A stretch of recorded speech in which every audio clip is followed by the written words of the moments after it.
उन्हात बसतो, उन्हात बसतो, मरतो मरतो मरतो, बाजावर बसतो, छातीत धडकी घेऊन बसतो, आता मरतो. अरे कशासाठी मरतो? मला दोन गोष्टी आवर्जून सांगायच्यात. उन्हात बसतो, मरतो. अरे उन्हात बसतो, मरतो. बाजावर बसतो, छातीत धडकी घेऊन बसतो, आता मरतो. अरे कशासाठी मरतो? काय कारण? आणि मरतो. उन्हात बसतो आणि मरतो. तुम्हाला सांगतो, मनोज जरंगे हे जर अशा प्रकारे स्वतःच्या प्रकृतीवर घाला घालून घेत असतील, आणि मनोज जरंगे ही व्यक्ती भावनिक, एक हिंदी म्हण आहे,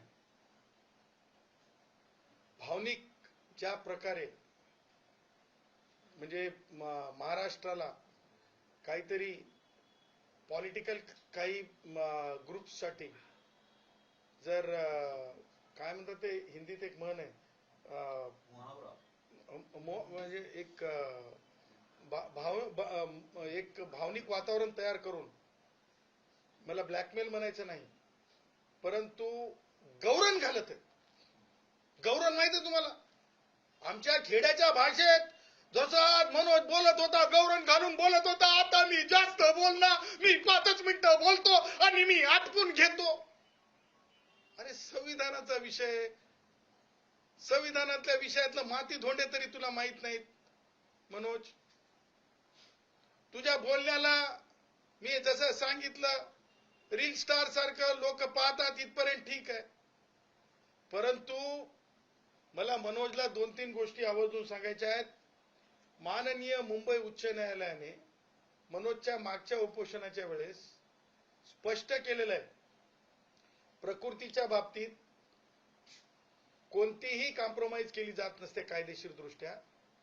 आणि म्हणून माझी जालना जिल्ह्यातील पोलीस अधीक्षकांना आपल्या माध्यमातून मागील माननीय मुंबई उच्च न्यायालयाचे झालेले आदेश, त्या आदेश आणि त्या याचिका ह्या पाहाव्यात.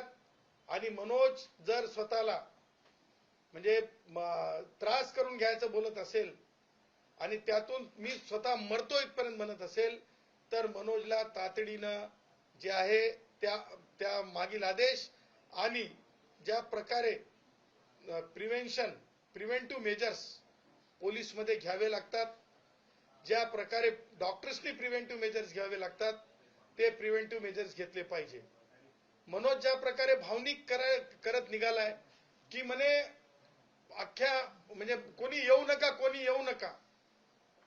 सांगायचं तात्पर्य, महाराष्ट्रामध्ये संस्कृती आहे की मरतो म्हणलं तरी लोक येतात, मेल्याने लोक येतात. त्याच्यासाठी मरतो म्हणायचं आणि लोकांना भावनिक म्हणजे हे करून आव्हान करून किंवा भावनिक करून लोकांना बोलवायचं आणि त्या पुढे म्हणायचं की हल्ला करतील. कोण हल्ला करतील? जर जी येणारी माणसं आपलीच असतील, हल्ला कोण करतील? म्हणजे मनोजच्या डोक्यामध्ये मागे ज्या प्रकारे पोलीस अधिकाऱ्यांसोबत डोकेफोडी झाली, त्याच प्रकारे मनोजच्या डोक्यामध्ये आणखीन काहीतरी चाललेलं आहे.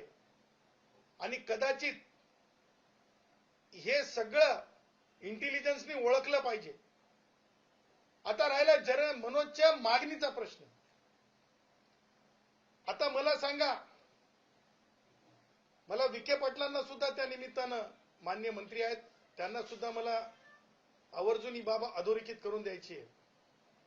कुणबी मराठा प्रमाणपत्र वाटप जर सुरू असेल तर मग एससीबीसीचं प्रमाणपत्र कुणाला चालू आहे वाटप? कुणबी मराठा म्हणून निवडून येत आहेत मराठा भाऊ, मग एससीबीसीच्या 10% काय? एका समाजाला 2 प्रकारचे आरक्षण, हे आरक्षण कायद्यामध्ये होऊ शकते का? पॉसिबल आहे का?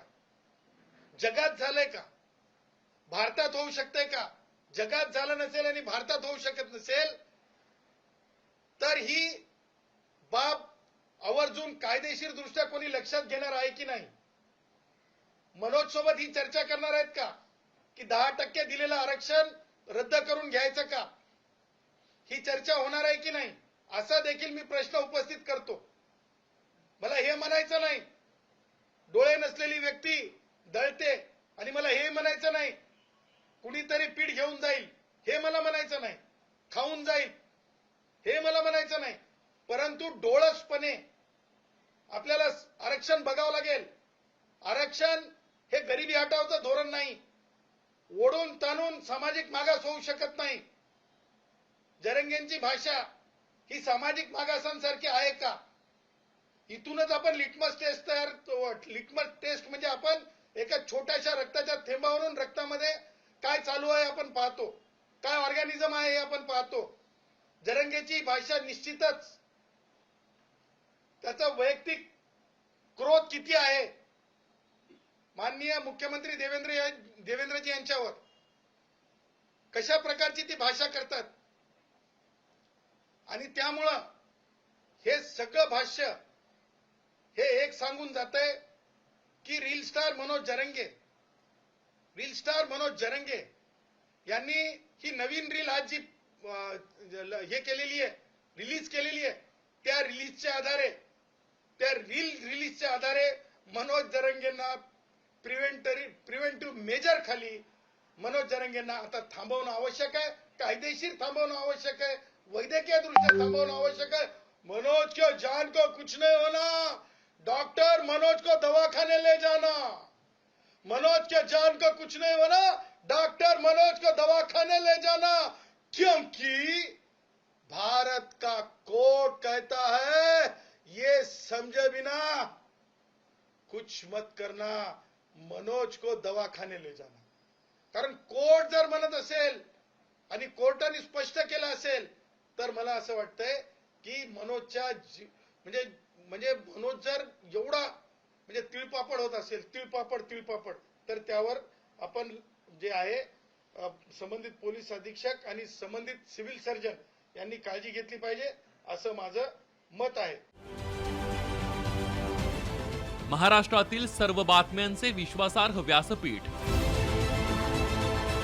सकाळच्या सर्व सोशल मीडिया प्लॅटफॉर्मला लाईक, फॉलो आणि सबस्क्राईब करा.